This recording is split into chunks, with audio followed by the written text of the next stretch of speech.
Welcome to my presentation of Risk for Nicotine Addiction Among Orange County Youth by Gabriel Jolles as part of Herzing University's Community and Public Health Nursing Professor Julie Wilkins. Orange County is located in the beautiful Orlando, Florida. Roughly 1.5 million residents.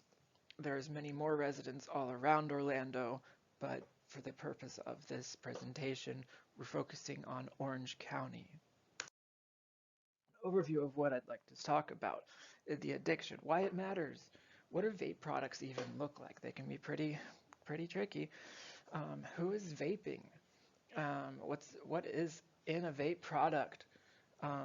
Where are the e-cigarette companies? Where do they want you to look? How are they distracting you?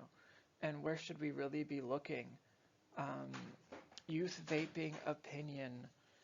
Why it matters to Orange County's health and what we can do. Let's talk about nicotine addiction. What is addiction? An addiction is a compulsion, something I don't like to do, but I have to do. So a compulsive behavior that's going to take away from my freedom of choice. So that's one part of addiction. That's not a good thing. Many people have heard nicotine is addicting, especially it's a problem for young people. Nicotine use negatively affects the prefrontal cortex. It rewires the brain, setting it up for lifelong addiction. And with addiction comes increased anxiety. The vape products themselves, they market themselves, hey, you can titrate off and it's a great way to quit smoking. It's healthier. But what people don't know is that vape products can contain more nicotine than traditional cigarettes. People throttle up the amount of nicotine, and it can be 3 packs in a single container. Let's look at who is vaping. Now, in this graph, this is Florida high school students, not just Orlando, but Florida in general. You can see the blue bar represents 25 out of 100, so we're looking at over 25%. That's over 1 in 4 of Florida high school students are using vape products. Another takeaway is you could see the adults are not using so many vape products, so it's more attractive to the youth, which is a problem.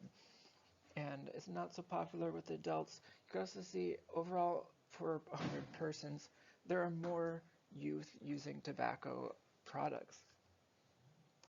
A really similar chart showing also 1 in 4 Orange County youth using that have ever used an electronic vape product.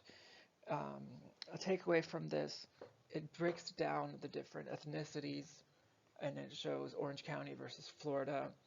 Although Orange County is slightly better than Florida on average, that's nothing to be proud about. It's still a significant problem. Looking at Orange County's a percent of students who think young people who use electronic vapor products have more friends. We're talking about popularity. Will this make me more popular? Are they more popular, the people that are vaping? Think about middle school, high school. Your friends are your family. Peer pressure is very real.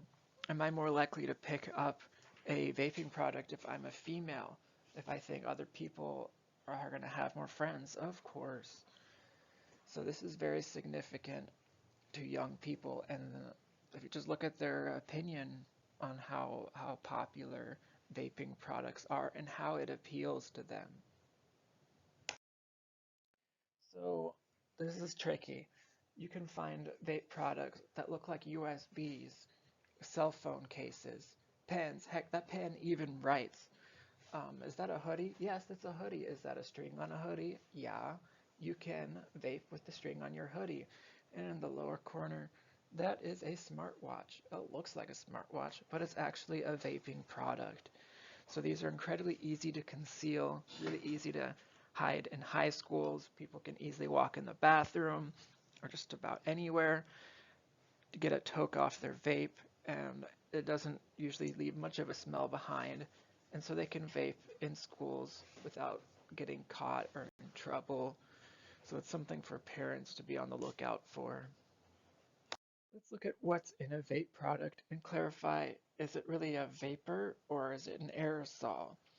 Now, vapor, you put the tea kettle, you put it to boil, you hear evaporation. It dissolves in the air. There's nothing left behind. That's an that's a vapor. An aerosol. I'm gonna go out on a Saturday night, gonna put some hairspray in my hair, looking good. My hair is crunchy. There's a solid left behind. That's an aerosol. Vaping products, even though the word says vape, is not a vapor. It's an aerosol. Look at all these horrible things that are left behind. Do you want these carcinogens, cancer-causing uh, leftovers in your lungs, on your skin, on your surroundings? No, I mean, I sure don't. So, just to be clear, it's not a vapor. It's a carcinogen. Now, these vaping companies, and you especially just Google it, you're gonna see, oh, it's so great for your lungs compared to cigarettes. It's a really common thing to get confused because people see you smoking, it goes in the lungs, vaping goes in the lungs. Everyone's just obsessed with looking at the lungs. And this is the type of picture you'll see on the right. Wow, it's so much better than cigarettes and so much safer. I should switch to vaping so I don't look like the people on the glass on the right. But um, we talked about the other solids that are left behind because it is an aerosol. But what they don't want you to know is, we're not just lungs with legs. We have other body systems that nicotine and these other chemicals do affect.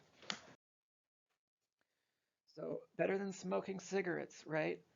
The West Virginia University did a study on vaping with rats and found that the arterial stiffness increased just about the same with the vapor as it did with the vaping as it did the smoking. And this is huge because arterial stiffness um, that leads to heart disease, that leads to stroke, hypertension. Um, and so those are big killers, and that's a big increase of risk for the health of our community. Looking at Florida, these are the leading causes of death in Florida. And what did I just say? Heart disease, cancer, stroke, chronic lower respiratory disease. Vaping increases the risk of heart disease.